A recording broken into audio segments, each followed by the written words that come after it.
featuring Dante from Devil May Cry 5 is a game about running an extermination company. You're dealing with common pests like bugs, lizard, Jewish monk, big bug, furry, and the most eradicating of all, women.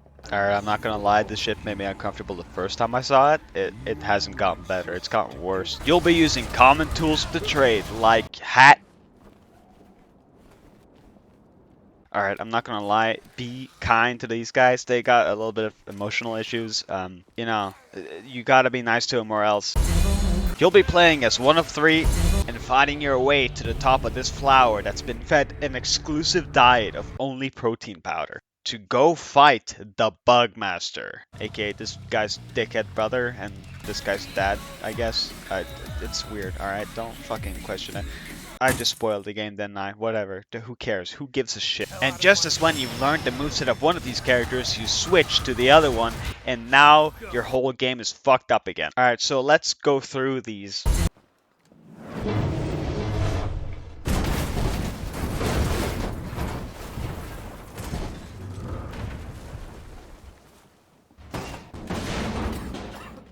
Somebody call a doctor?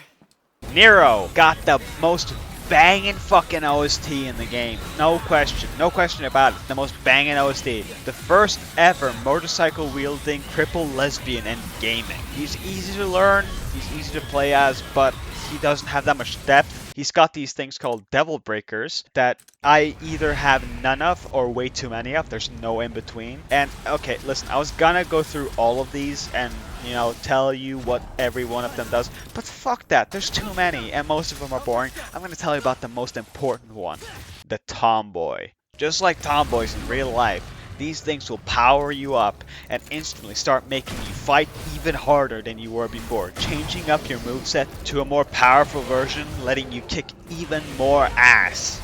What evil lurks, I must destroy.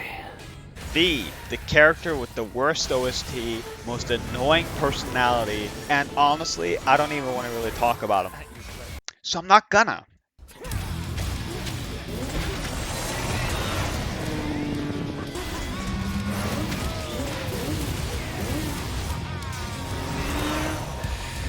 How's that for road rash?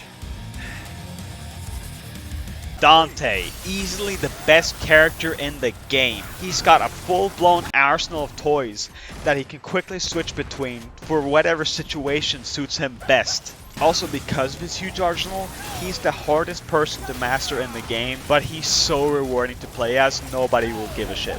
Each weapon has their own movesets, and if that didn't give you enough of a headache, he also has both Swordsman and Gunslinger that adds multiple new moveset on top of the old one that you can also use. And if that still wasn't enough, you got Trickster, which is useless, and you got Royal Guard that'll let you block and also parry attacks. Meaning the only limiting factor to how much punishment you can dish out at any given time is how fast you can switch between and adapt to your new playstyles to absolutely destroy the enemy, rewarding players for figuring out their own arsenal and playing the game in the way they want to do. Unlike some games that just want you to fucking sit there and practice against a single enemy for hours and hours until you figure out every single thing that enemy will do and then expect that to be skillful. I'm sorry, it's not skill, it's autism. On top of that, you have these things called devil triggers that are special modes on top of your already